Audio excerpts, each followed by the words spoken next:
Good evening and thanks for joining us for the news at 6. I'm Christina Favuzzi. And I'm Richard Gearhart. A possible sales tax increase in Paso Robles will be left up to the voters in November. KSBY News reporter Alexa Bertola has the latest on the measure. Alexa?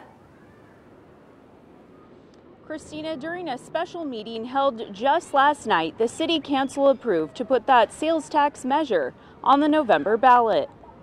This newly paved road in Paso Robles is an example of the current half-cent sales tax at work. First time that they've worked on this outside of patching potholes. Bill Malzin says for the first time in 36 years, the road is completely repaired. What did it look like before this? Oh, yeah.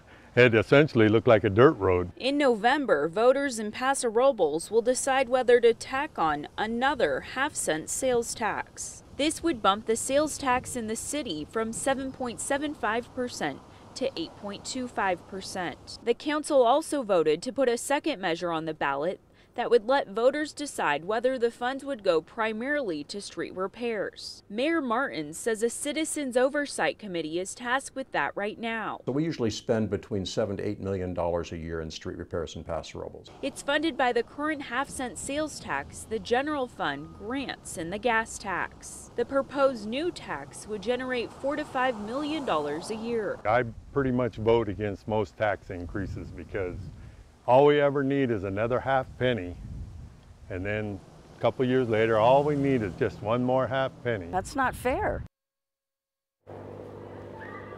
And if approved, the sales tax would expire at the same time as the current tax in 6 years. Live and local in Paso Robles, Alexa Bertola, KSBY News. Thanks, Alexa. The measure will require 50% plus one vote to pass. The mayor says they're still working on a plan as to which streets will be repaired if it gets the green light.